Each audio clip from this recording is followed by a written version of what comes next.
দেশে জাতীয়ভাবে প্রথম স্থান অধিকারী।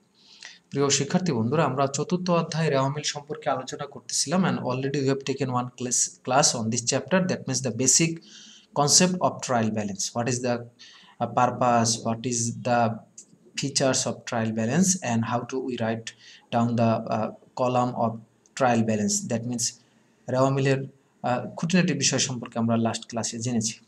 তো আজকে আমাদের যে আলোচিত বিষয় তার ভিতরে একটা হলো রেওয়া মিল তৈরির বিবেচ্য বিষয়, এবং বেশ কিছু আইটেম আছে রেওয়া মিলের যেগুলোর সিনোনিম আছে, সেই সিনোনিমগুলো সম্পর্কে আমরা জানবো। অর্থাৎ একটা আইটেম বিভিন্ন নামে থাকতে পারে। হয়তো তোমরা যে টেক্সট বইটা পড়তেছো সেখানে হয়তো সব তোমাদের আইটেমগুলো নাও থাকতে পারে। আমি বেশ কিছু বই ঘেটে ঘেটে একটারই বেশ কিছু সমন্বয় আর কি সমার্থক শব্দ আমি নিয়ে এসেছি। তো I think that after the end of this class তোমরা রেওয়া মিলের কী দফা আসবে সেগুলো চিহ্নিত করতে পারবে, এবং একই সাথে বিভিন্ন হিসাবের সমার্থক নাম তোমরা বলতে পারবে।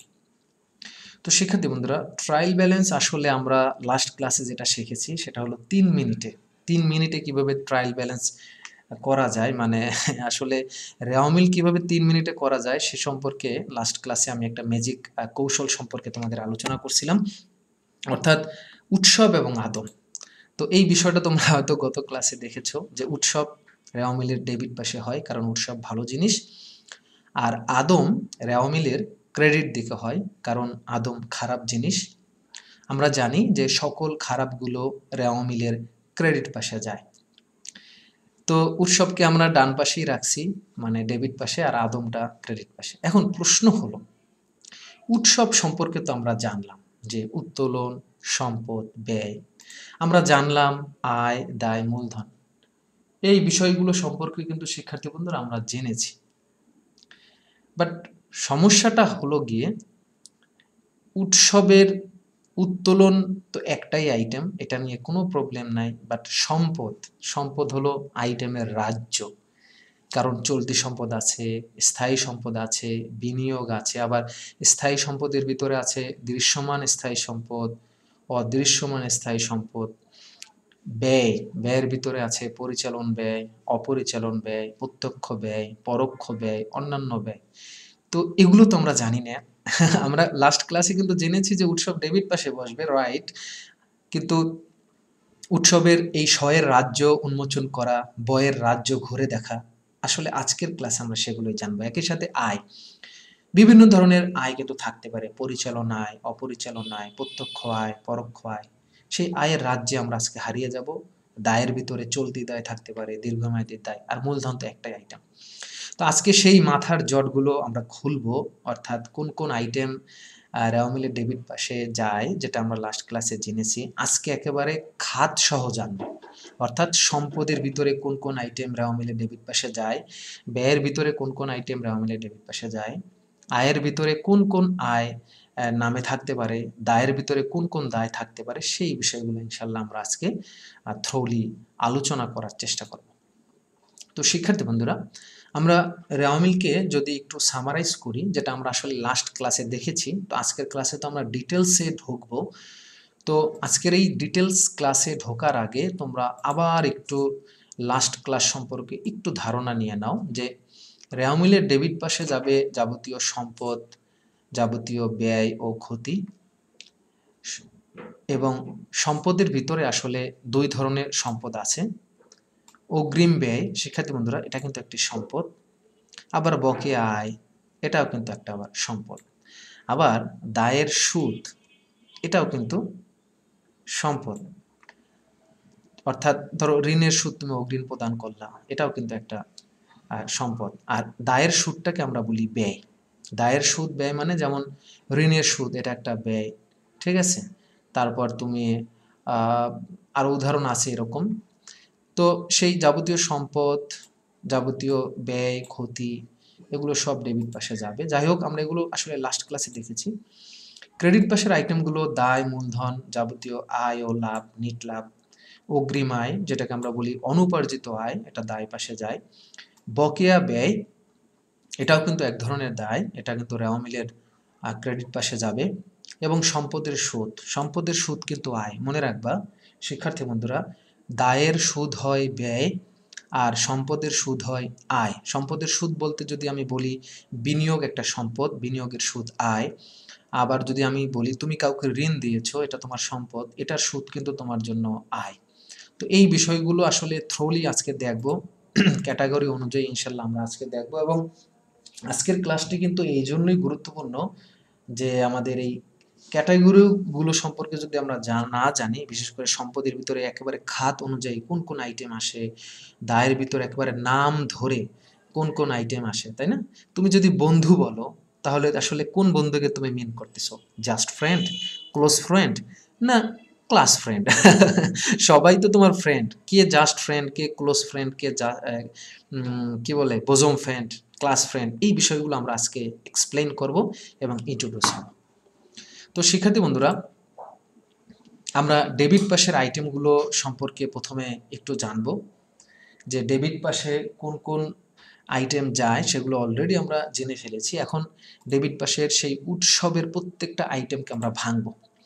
তো আজকে আমাদের সামনে প্রথমেই ডেবিট পাশে যে আইটেমটা আসছে সেটা হলো সম্পদ।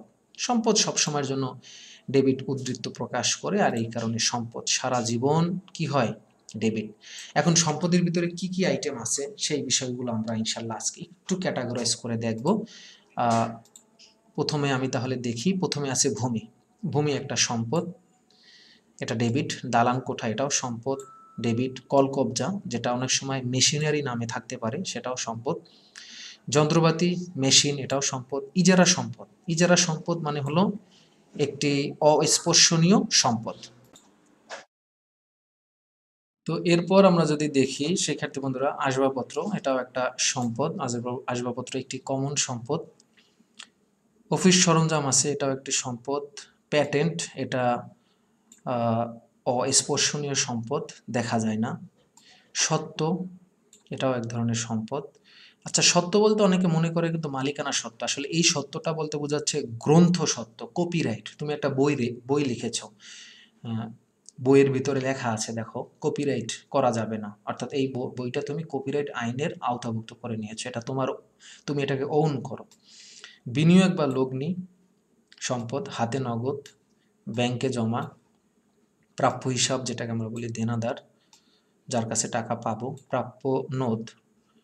সুনাম, সুনাম একটি সম্পদ। এখানে প্রারম্ভিক মজুত পণ্য লেখা হয়েছে, আসলে প্রারম্ভিক মজুত পণ্যটা কিন্তু সম্পদ না, কিন্তু এখানে লেখা হয়েছে, এটা যুক্তি হলো অনেক সময় উদ্দীপকে একটা মজুত পণ্য থাকে, প্রারম্ভিক মজুত পণ্য। হ্যাঁ, তো সেক্ষেত্রে প্রারম্ভিক মজুত পণ্যটা কোনো কোনো লেখক সম্পদ হিসাবে কাউন্ট করেছে, কিন্তু আসলে প্রারম্ভিক মজুতটা কিন্তু সম্পদ না, এটা হবে সমাপনী মজুত পণ্য। এটা আমি ইচ্ছা করি এখানে লিখেছি যাতে তোমরা বিষয়টা বুঝতে পারো। তাহলে শিক্ষার্থী বন্ধু, এটা এটা কোন মজুত পণ্যকে ইঙ্গিত করেছে? এটা যে মজুত পণ্যকে ইঙ্গিত করছে সেটা হলো কি সমাপনী মজুত পণ্য, অর্থাৎ ইন্ডিং ইনভেন্টরি, সমাপনী মজুত পণ্য। তো এখানে আবার কথা আছে, সমাপনী মজুত পণ্য লিখি কিন্তু আমার ছুটি নাই, কারণ সমাপনী মজুত পণ্য নিয়ে কিন্তু অনেক আলোচনা আছে। সমাপনী মজুত পণ্য রেওয়া মিলে আসবে কি আসবে না, সেই বিষয়ে আমরা ইনশাল্লাহ নেক্সট ক্লাসে আমাদের ডিটেলস আছে। ব্রাজিল ভার্সেস আর্জেন্টিনা, সেই খেলাটা তোমরা মিস করো না। আসলে নেক্সট ক্লাসে আমাদের ব্রাজিল ভার্সেস আর্জেন্টিনার একটি ছোট্ট খেলা আছে, দেখি কে কোন দলের, আমরা নেক্সট ক্লাসে সেটা দেখব। তো সমাপনী মজুত পণ্য কিছু কিছু ক্ষেত্রে রেওয়া মিলে আসে, সেক্ষেত্রে সেটা ডেবিট পাশে আসবে, কারণ রেওয়া মিলে সমাপনী মজুত পণ্য সম্পদ হিসাবে আবির্ভূত হয়। আর প্রারম্ভিক মজুত পণ্য থাকলে সেটা ডেবিট পাশে থাকবে, কিন্তু প্রারম্ভিক মজুত পণ্য একটি ব্যয়। এরপর আছে সুনাম। সুনাম হলো অস্পর্শনীয় সম্পদ, গুডউইল। যেমন আমরা বাটার দোকান থেকে জুতা কিনি, আমরা অ্যাপেক্স লোটোর জুতা কিনি, আমরা স্যামসাং এর মোবাইল কিনি, হুয়াওয়ের মোবাইল কিনি। হ্যাঁ, তারপর হলো আরও ফ্ল্যাগশিপ আছে, সেগুলো কিনি কেন? সুনাম, ব্র্যান্ড দেখে। এটা এক ধরনের সম্পদ, এ কিন্তু ইনটেনজিবল অ্যাসেট। শিক্ষার্থী বন্ধুরা, আমরা এখন দেখব ব্যয় বা খরচ। তো প্রিয় শিক্ষার্থী বন্ধুরা, ব্যয় বা খরচ সবসময়ের জন্য কিন্তু ডেবিট উদ্ধৃত প্রকাশ করে। ব্যয় বা খরচ সবসময়ের জন্য ডেবিট উদ্ধৃত প্রকাশ করে। তো এখানে ব্যয়ের ভিতরে অনেক আইটেম আছে, তোমরা দেখতেই পাচ্ছ অনেক আইটেম আছে। পণ্য ক্রয়, এটি একটি ব্যয়। প্রারম্ভিক মজুত পণ্য কিন্তু এখানে আসবে, এটা ব্যয় হিসাবে ধরবো। মজুরি একটা ব্যয়, বেতন আছে, জাহাজ ভাড়া, আমদানি শুল্ক, ড্রয়িং অফিস বেতন, কারখানা খরচ, এই পর্যন্ত প্রত্যক্ষ খরচ।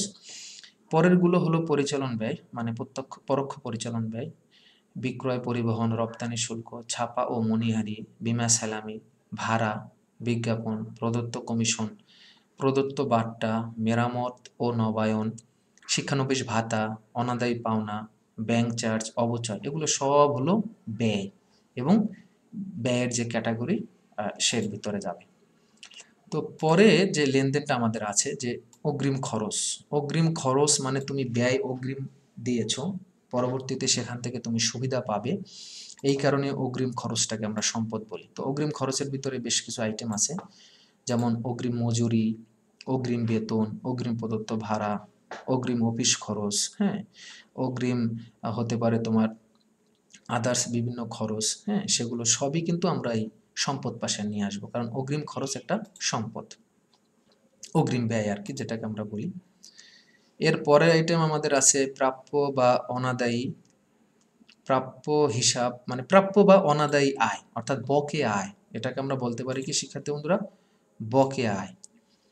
প্রাপ্য বা অনাদায়ী আয় মানে হলো বকেয়া আয়। বকেয়া আয়ের ভিতরে কি আছে? প্রাপ্য লভ্যাংশ, আয় বকেয়া সম্পদ, প্রাপ্য কমিশন, আয় বকেয়া সম্পদ, প্রাপ্য বিনিয়োগের সুদ, বিনিয়োগের সুদ কিন্তু আয়, আর বিনিয়োগের সুদটা এখানে বকেয়া আছে তাই সম্পদ, এগুলো সব ডেবিট পাশে যাবে। আচ্ছা, এরপর আমরা দেখি ডেবিট পাশের আরও কিছু আইটেম আছে, সেগুলো সম্পর্কে আমরা একটু ধারণা নেই। 5 নম্বরে আমাদের দেখি কি আছে, দায়ের উপর ধার্যকৃত সুদ।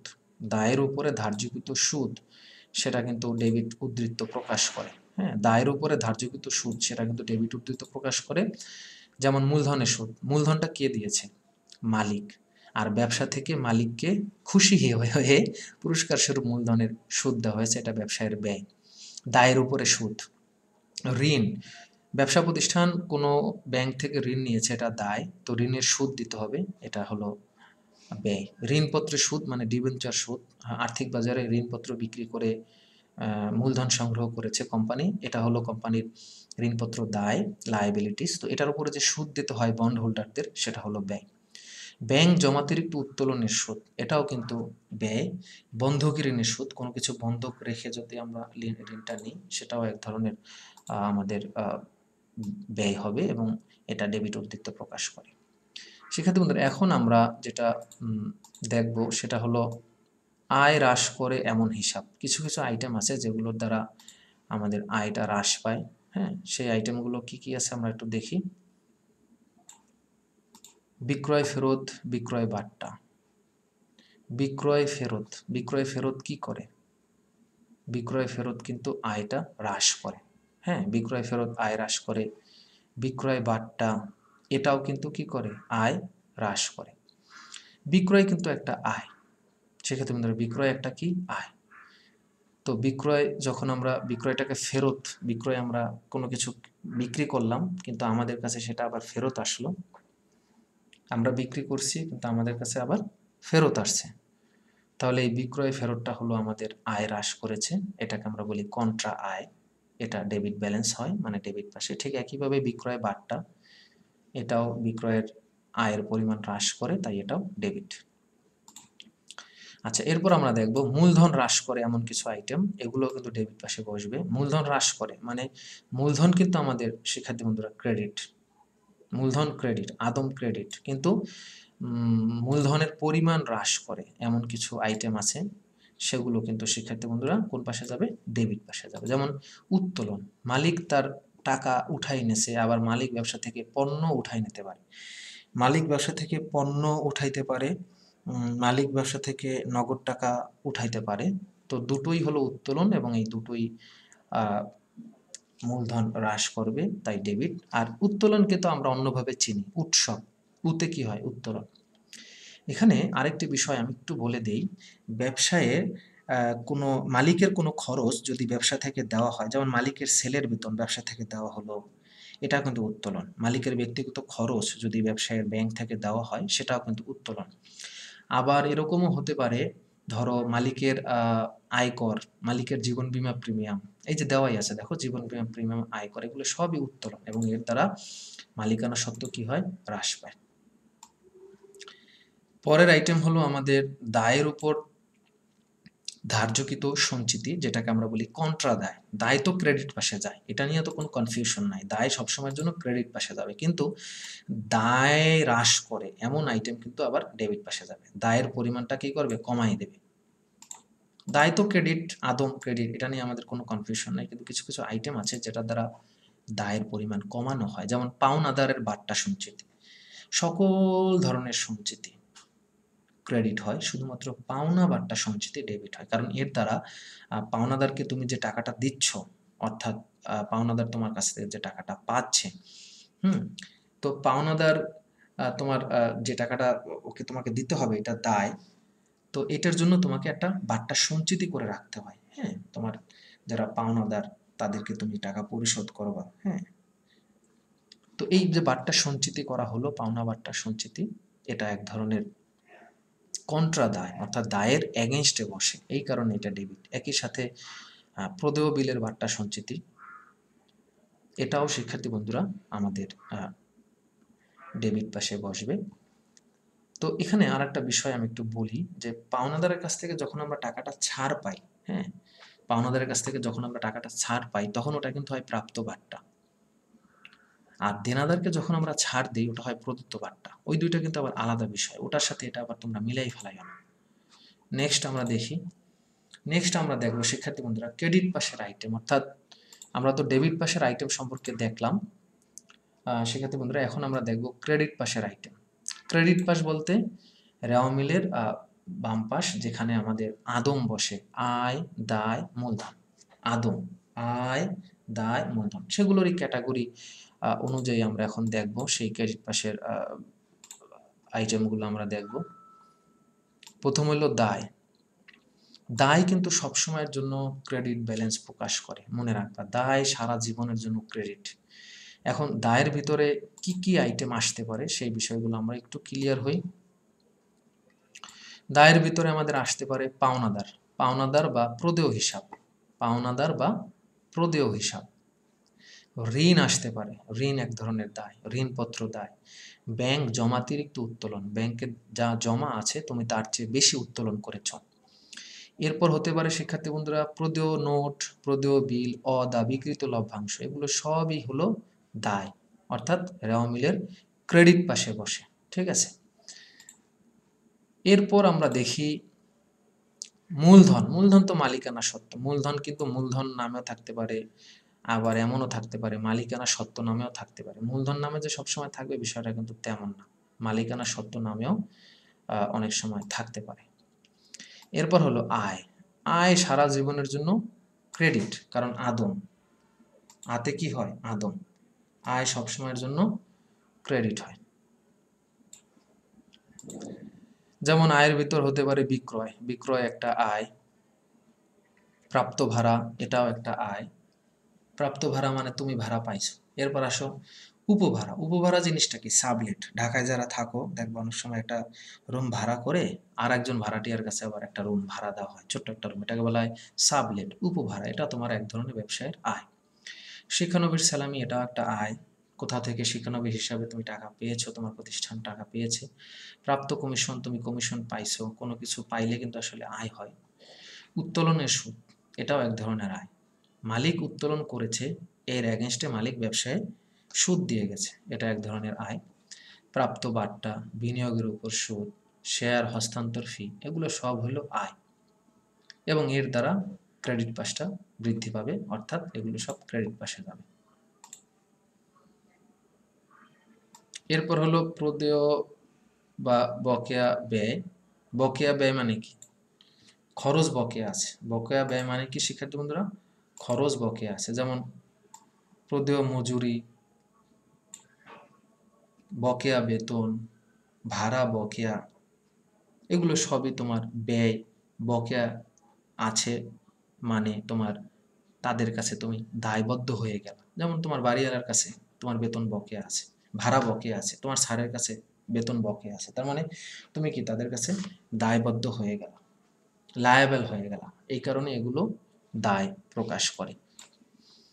তো এরপর আমরা পরের আইটেমটা দেখি অনুপার্জিত বা অগ্রিম আয়। অনুপার্জিত বা অগ্রিম আয় জিনিসটা কি, যেটাকে ইংলিশে বলা হয় আনআর্নড সার্ভিস রেভিনিউ। খুব ভালো করে বোঝো। This item means you have taken the money but you have not provided the service yet. অর্থাৎ তুমি সেবা প্রদানের উদ্দেশ্যে বা সেবা প্রদান করবে বলে নগদ টাকা গ্রহণ করেছো, কিন্তু এখনও তুমি সেবাটা প্রদান করনি। সেবাটা কিন্তু তুমি প্রদান করো নাই, কিন্তু নগদ টাকা তুমি গ্রহণ করে ফেলেছো। যেমন হতে পারে তোমার একটা ট্রাভেলিং এজেন্সি আছে, তুমি বিভিন্ন মানুষকে ভ্রমণ সেবা দাও, তো তুমি তাদের কাছ থেকে কক্সবাজার এবং রাঙামাটি ঘোরার নাম করে বললা যে আমরা একটা ট্রাভেলিংয়ে যাচ্ছি, ভ্রমণ আছে সামনে, আপনারা যেতে পারেন। অনেকেই রাজি হয়েছে এবং তারা সবাই তোমাকে টাকা দিয়েছে। তাহলে তুমি কিন্তু টাকা গ্রহণ করেছ, কিন্তু সার্ভিস ভ্রমণ সেবাটা দেবা 2 মাস পর। তাহলে এই 2 মাস ধরে কিন্তু তুমি তাদের কাছে দায়বদ্ধ হয়ে থাকলা। এটা এক ধরনের দায় এবং এটা অবশ্যই ক্রেডিট উদ্দীপ্ত প্রকাশ করবে। তো এটার ভিতরেও বেশ কিছু আইটেম আছে, যেমন অগ্রিম প্রাপ্ত ভাড়া, অগ্রিম, শিক্ষানবিশ সালামি। দেখো শিক্ষানবিশ সালামি কিন্তু একটা আয়, আয় অগ্রিম মানে দায়, প্রাপ্ত ভাড়া একটা আয়, আয় অগ্রিম মানে দায়। পরের আইটেম, ব্যয় হ্রাস করে এমন কন্ট্রা আইটেম আছে, ব্যয়কে হ্রাস করবে। যেমন হতে পারে ক্রয় ফেরত। ক্রয় ফেরতটা কি শিক্ষার্থী বন্ধুরা? ক্রয় ফেরত হলো তুমি পণ্য কিনছিলা, তখন তোমার ব্যয় হয়েছিল, কিন্তু এখন আবার পণ্যটা তুমি দোকানে ফিরাই দিয়ে আসছো, তাহলে তোমার ব্যয় হ্রাস পাইছে। আবার ক্রয় করছো, সেখানে তুমি বাট্টা পাইছো, ব্যয় কমেছে। অর্থাৎ ক্রয় বিপরীতে, ক্রয়ের বিপরীতে যে আইটেমগুলো থাকে, ক্রয় ফেরত, ক্রয় বাট্টা, এটা বিপরীত পাশে বসে, এই কারণে এগুলোকে বলা হয় বিপরীত আইটেম বা কন্ট্রায়েন্ট।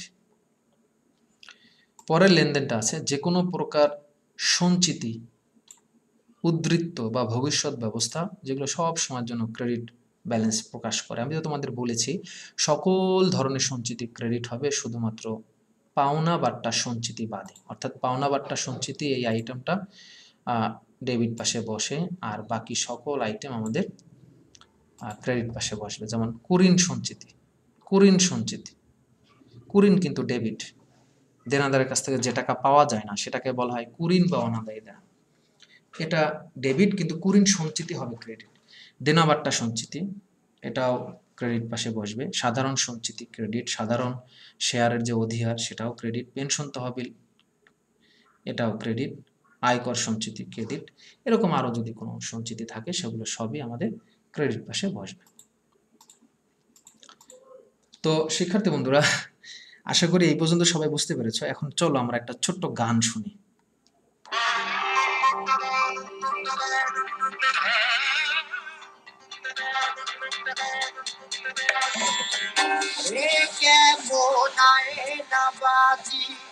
যে কাস্টমারকে মাঝি মেলে না কো কারো, যাহাই যত তাহাই তেরো।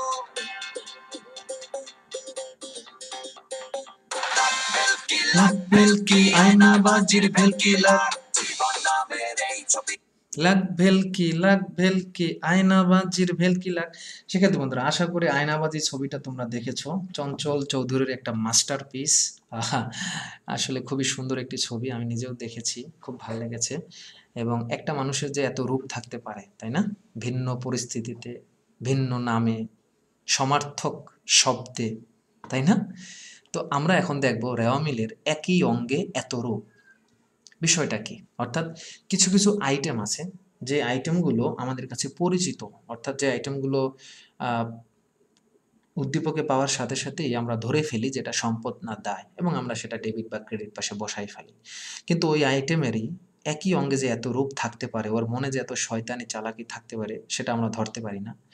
তো এই কারণে অনেক সময় ওই আইটেমটা অন্য রূপে হাজির হয়, তখন আমরা কিন্তু বিপদে পড়ি।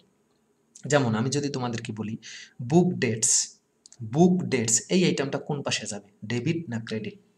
অনেকেই কিন্তু কনফিউজড হয়ে গেছে, স্যার কি প্রশ্ন করলো। বা আমি যদি প্রশ্ন করি লগ্নি, এটা কোন পাশে যাবে, ডেবিট না ক্রেডিট? আমি যদি প্রশ্ন করি ক্রয় খতিয়ানের জের, আল্লাহ স্যার এটা নাম তো কখনোই শুনি নাই।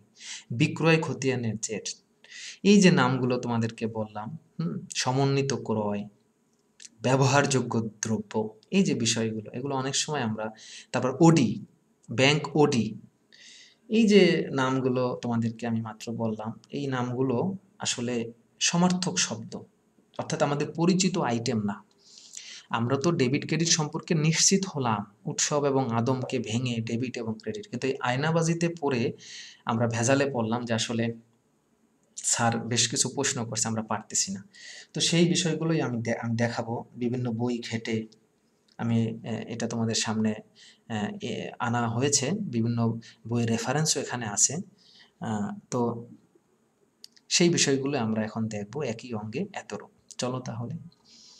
তো প্রথমেই আমরা দেখি নগদ তহবিলটা আসলে কমন আইটেম। এটা নিয়ে আসলে আমাদের তেমন কোনো জটিলতা তৈরি হয় না। নগদ তহবিলের অনেকগুলো নাম থাকতে পারে, হাতে নগদ, নগদ তহবিল, নগদ উদ্ধৃত্ত। এটা নিয়ে আমাদের প্যারা খাওয়ার কিছু না, এটা আমরা পারবো। কিন্তু পরেরটা দেখো, পরেরটা কিন্তু কি অনেকগুলো নাম না? কি কি নাম আছে আমরা পড়ি। প্রারম্ভিক মজুদ পণ্য, হিসাবকালের শুরুতে মজুদ, প্রারম্ভিক ইনভেন্টরি। এই প্রারম্ভিক ইনভেন্টরি যদি বলে আমরা অনেকেই কিন্তু হয়তো পারবো না, কনফিউজড হয়ে যাব। ঠিক আছে, এর পরের আইটেমটা কি আছে আমরা দেখি। সমাপনী মজুদ পণ্য, সমাপ্তি মজুদ বা সমাপনী ইনভেন্টরি, একই নাম, যে কোনো একটা নাম পরীক্ষায় থাকতে পারে। ক্রয় ফেরত, ক্রয় ফেরতের আরো দুইটা নাম আছে, বহি ফেরত এবং বহির্মুখী ফেরত। এইটা কিন্তু সবার 100% প্যাস লাগি। ক্রয় ফেরত মানে কি বহির ফেরত, না বিক্রয় ফেরত মানে আন্তঃফেরত? এই পেজটা ছোটানোর জন্য আমি সামনেই একটা টপিক নিয়ে আসতেছি, বহি ফেরত এবং ক্রয় আন্তঃফেরতের দ্বন্দ্ব নিরসন। 100% ওই টপিকটা যদি তুমি দেখো, আমি চ্যালেঞ্জ দিয়ে বলতেছি, এই বহি ফেরত, ক্রয় ফেরত, বিক্রয় ফেরত, আন্তঃফেরতের কনফিউশন 150% থাকবে না ইনশাল্লাহ। তো সেই টপিকটা অবশ্যই দেখবা। যাই হোক, এরপর আসো বিক্রয় ফেরতের আরও বেশ কিছু নাম থাকতে পারে, আন্তঃফেরত, অন্তর্মুখী ফেরত, বিভিন্ন নামে থাকতে পারে। ক্রয় পরিবহনের বেশ কিছু নাম থাকতে পারে, ক্রয় পরিবহন, আন্তঃপরিবহন, অন্তর্মুখী পরিবহন। বিক্রয় পরিবহনের বেশ কিছু নাম থাকতে পারে, বিক্রয় পরিবহন, বহি পরিবহন, বহির্মুখী পরিবহন। বিক্রয় বাট্টার বেশ কিছু নাম থাকতে পারে, বিক্রয় বাট্টা, প্রদত্ত বাট্টা, বাট্টা প্রদান, মঞ্জুরিকৃত বাট্টা, বিভিন্ন নামে থাকতে পারে। আচ্ছা, এরপর আমরা আরো কিছু নাম দেখব। আমাদের এখানে আছে দেখো ক্রয় বাট্টা। ক্রয় বাট্টার আরেকটা নাম হলো প্রাপ্ত বাট্টা। ক্রয় বাট্টা মানে কি? যে বাট্টাটা তুমি পাইছো। যেমন তুমি বাটায় একটা জুতা কিনতে গেলা, সেখান থেকে তোমাকে লেখা আছে যে 10% ডিসকাউন্ট, তাহলে তুমি বাট্টা পাইছো না, এটা তোমার জন্য প্রাপ্ত বাট্টা। ঠিক আছে, এরপর আছে দেখো বিবিধ দেনাদার, বিক্রয় খতিয়ানের জের, এটার আরো নাম আছে প্রাপ্য হিসাব, পুস্তক ঋণ, বুক ডেটস। এই যে দেখো, তোমাদেরকে মাত্র আমি যে প্রশ্নটা একটু আগে করছিলাম যে বুক ডেটস মানে কি, এই হলো সেই বুক ডেটস। বুক ডেটস, বুক ডেটস মানে কি? দেনাদার। বুক ডেটস মানে কি শিক্ষার্থী বন্ধুরা? দেনাদার। ইনশাল্লাহ এটা ভুলো না, এটা কিন্তু অনেক সময় পরীক্ষায় আসে এবং আমাদের শিক্ষার্থীরা ভুল করে। ঠিক আছে, তো বুক ডেটস মানে কি শিক্ষার্থী বন্ধুরা? দেনাদার। তো এরপর আইটেম কি আছে আমরা দেখি, এবং এটার আরেকটা নাম আছে দেখো, বিবিধ দেনাদারের আরেকটা নাম আছে, সেটা হলো বিক্রয় খতিয়ানের জের। বিবিধ দেনাদারের আরেকটা নাম আছে। ঠিক আছে, বিবিধ দেনাদারের আরেকটা নাম কি সেক্ষেত্রে তোমরা ভালো করে খেয়াল করো। বিবিধ দেনাদারের আরেকটা নাম হলো বুক ডেটস, প্রাপ্য প্রাপ্য হিসাব বা দেনাদার, প্রাপ্য হিসাব বা দেনাদার, এটার আরেকটা নাম হলো বুক ডেটস, এবং আরেকটা নাম হলো বিক্রয় খতিয়ানের জের।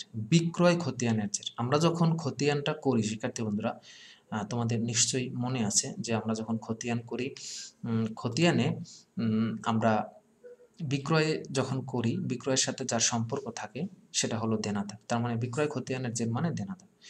এটার আর একটা নাম আছে পাওনা। দেনাদার মানে কিন্তু পাওনা, আর পাওনাদার মানে কিন্তু দেনা। খুবই গুরুত্বপূর্ণ এই বিষয়টা, কিন্তু ক্লিয়ারলি একটু নজর দিতে হবে, এটা কিন্তু অনেক সময় আমরা পরীক্ষায় ভুল করি। এরপর আছে দেখো পাওনাদার। পাওনাদারের আরেকটা নাম হলো ক্রয় খতিয়ানের জের। ক্রয় খতিয়ানের জের, ক্রয় খতিয়ান যখন আমরা করি, ক্রয়ের সাথে কার সম্পর্ক? পাওনাদার। যেমন ধারে পণ্য ক্রয় করেছো, ধারে যখন আমরা পণ্য ক্রয় করি, ক্রয় হিসাব ডেবিট হয়, পাওনাদার হিসাব ক্রেডিট হয়, বা প্রদেয় হিসাব ক্রেডিট হয়। তো এটার আরেকটি কঠিন নাম, একেবারে কঠিন একটা নাম, সেটা হলো দেনা। মনে রাখবা, দেনা মানে পাওনাদার। দেনা মানে কি? পাওনাদার। ভুল করবা না, দেনা মানে পাওনাদার, আর পাওনা মানে দেনাদার। শিক্ষার্থী বন্ধুরা ভালো করে মনে রাখো, পাওনা মানে কিন্তু পাওনাদার না, পাওনা মানে দেনাদার, আর দেনা মানে কিন্তু দেনাদার না, দেনা মানে পাওনাদার। খুবই গুরুত্বপূর্ণ, এবং এটা কিন্তু অনেক সময় পরীক্ষায় স্টুডেন্টরা ভুল করে। কুরিনের অনেকগুলো নাম আছে। কুরিন, অনাদায়ী দেনা, অনাদায়ী পাওনা, সন্দেহজনক দেনা, সন্দেহজনক পাওনা, মন্দ ঋণ, সব একই নাম এবং এগুলো সব ডেবিট পাশে। কুরিন সঞ্চিতিরও বেশ কিছু নাম আছে। কুরিন সঞ্চিতি, অনাদায়ী দেনা সঞ্চিতি, সন্দেহজনক দেনা সঞ্চিতি। ওকে, তো বিষয়গুলো তোমরা বুঝতে পেরেছো আশা করি। আচ্ছা, এর পরের আইটেমগুলো আমরা একটু দেখি। ব্যাংকে জমা, ডেবিট। ব্যাংকে জমার আরও আইটেমের নাম আছে। ব্যাংক জমার উদ্ধৃত্ত, ব্যাংক জমার ডেবিট ব্যালেন্স, ব্যাংক জমার ডেবিট ব্যালেন্স, ব্যাংক জমার জের, ব্যাংক ব্যালেন্স, ব্যাংক উদ্ধৃত্ত, এগুলো সব ডেবিট পাশে বসবে এবং ব্যাংক জমা মিন করতেছে। পরেরটা হলো ব্যাংক জমাতিরিক্ত, ব্যাংক জমাতিরিক্তের উত্তোলন, ঠিক আছে। ব্যাংক ওভারড্রাফট, যেটাকে আমি একটু আগে তোমাদেরকে প্রশ্ন করছিলাম, ওডি। ওডি ওডি মানে হলো ব্যাংক ওভারড্রাফট। ব্যাংক জমার ক্রেডিট উদ্ধৃত্ত, ব্যাংক ব্যালেন্স ব্র্যাকেটে কিন্তু ক্রেডিট লেখা, তার মানে এটা ক্রেডিট পাশ মিন করতেছে। ব্যাংক জমাতিরিক্ত, ব্যাংক জমাতিরিক্ত উত্তোলন, এগুলো সব কিন্তু ক্রেডিট পাশে যাবে। এবং দায়, সব হলো দায়, ঠিক আছে। প্রদেয় বিল, এটার আরেকটা নাম হলো দেয় বিল। এই যে দেখো শিক্ষার্থী বন্ধুরা, দেয় শব্দটা খেয়াল করবা। দেয়তে দায়, দেয় মানে কি দায়। এই যে দেয় থাকলি, দেয় শব্দের সাথে কি একটা দায় দায় ভাব আছে না? দেখো দেয় কথাটার ভিতরে একটা দায়ের একটা টান আছে না? দেয় মানেই হলো কি শিক্ষার্থী বন্ধুরা, দায়। আর প্রাপ্য থাকলি সেটা কিন্তু সম্পদ হবে। প্রাপ্য বিল হতে পারে, প্রাপ্য নোট হতে পারে। প্রাপ্য শব্দ থাকলি শিক্ষার্থী বন্ধুরা সেটা কি হবে? সম্পদ। আর দেয় শব্দ মানে দায়। আচ্ছা, এরপর আমরা দেখি, এরপর আমাদের আইটেমগুলো সমর্থক কি কি নাম আছে দেখি। প্রদেয় বিল, প্রদেয় বিলের আরো কিছু নাম আছে। প্রদেয় বিল, দেয় বিল, এরপর হলো প্রদেয় ব্যয়। প্রদেয় ব্যয় মানে বকেয়া ব্যয়, যেমন বেতন বকেয়া, ভাড়া বকেয়া, কমিশন বকেয়া, বীমা বকেয়া, ঋণের সুদ বকেয়া। এই সকল ব্যয় বকেয়া থাকলে সেগুলো সব দায় পাশে যাবে। এরপর আমরা আরো কিছু আইটেম দেখি শিক্ষার্থী বন্ধুরা। এরপর আমাদের আইটেম আছে, দেখো অগ্রিম ব্যয়। অগ্রিম ব্যয় মানে হলো যেই ব্যয় মেয়াদ উত্তীর্ণ ব্যয়, মনে রাখবা। অগ্রিম ব্যয় মানে হলো মেয়াদ উত্তীর্ণ ব্যয়, যেমন বীমার মেয়াদ অগ্রিম আছে, মানে অগ্রিম বীমা করেছো, অগ্রিম বেতন দিয়েছো, অগ্রিম ভাড়া, এগুলো সব সম্পদ পাশে যাবে। পরের আইটেম আছে দেখো অনাদায়ী আয়, প্রাপ্য আয়। অনাদায়ী আয় মানে কি? সম্পদ। প্রাপ্য আয় মানে কি? সম্পদ। বকেয়া আয় সম্পদ, যেমন বকেয়া ভাড়া, এই ভাড়াটা কিন্তু ক্রেডিট পাশে থাকবে। ভাড়া ক্রেডিট পাশে মানে আয়, সেইটার বকেয়া থাকলে সম্পদ। উপভাড়া বকেয়া যদি থাকে, বকেয়া বিনিয়োগের সুদ, বকেয়া কমিশন, এগুলো সব যাবে সম্পদ পাশে। এরপর আসো অগ্রিম প্রাপ্ত আয়, যেটাকে আমরা বলি অনুপার্জিত আয়। এটার আরো কয়েকটা নাম থাকতে পারে। আনআর্নড সার্ভিস রেভিনিউ, অনার্জিত আয়, অনুপার্জিত আয়, যেমন অগ্রিম সেবা আয়, অগ্রিম ভাড়া, অগ্রিম কমিশন। এই ভাড়া এবং কমিশন কিন্তু ক্রেডিট পাশে থাকবে। এইটার অগ্রিম মানে তোমার দায়। শেয়ার অধিহারের আরেকটা নাম থাকতে পারে শেয়ার প্রিমিয়াম। এরপর শেয়ার অবহারের আরেকটা নাম থাকতে পারে শেয়ার বাট্টা।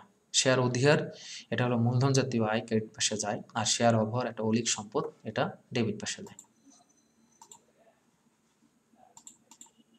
তো শিক্ষার্থী বন্ধুরা, আশা করি আজকের ক্লাস থেকে তোমরা এই রেওয়া মিলের কোন কোন আইটেম আসবে সেগুলো সমর্থক নাম এবং আইটেমগুলো ডেবিট পাশে একেবারে খাতওয়ারি নাম, অর্থাৎ সম্পদের ডেবিট ক্যাটাগরি কি কি আছে একেবারে আমরা ধরে ধরে দেখেছি। দায়ের দায়ের যে ক্যাটাগরি আছে সেই দায়ের ক্যাটাগরিও আমরা একেবারে ধরে ধরে দেখেছি, যে দায়ের ক্যাটাগরিতে কি কি আছে সেই আইটেমগুলো আমরা দেখেছি। এরপর আমরা শিক্ষার্থী বন্ধুরা দেখেছি যে আমাদের আয় ব্যয় প্রত্যেকটি খাতওয়ারি এবং আয়নাবাজিও আমরা দেখে ফেলেছি। একটি হিসাবের সমার্থক নাম, সিনোনিমস, অনেক সময় সিনোনিমস আসলে আমরা পারি না। তো নেক্সট ক্লাসে আমরা ব্রাজিল ভার্সেস আর্জেন্টিনার ক্লাস নিয়ে আসতেছি। খুব হাই ভোল্টেজ একটা ক্লাস না, ব্রাজিল আছে আর্জেন্টিনা আছে। আশা করি অবশ্যই সেই ক্লাসে তোমরা পার্টিসিপেট করবে এবং ক্লাসটি দেখার চেষ্টা করবে। আজকে বিদায় নিচ্ছি, সবাই ভালো থাকো। আসসালামু আলাইকুম ওয়া রাহমাতুল্লাহ।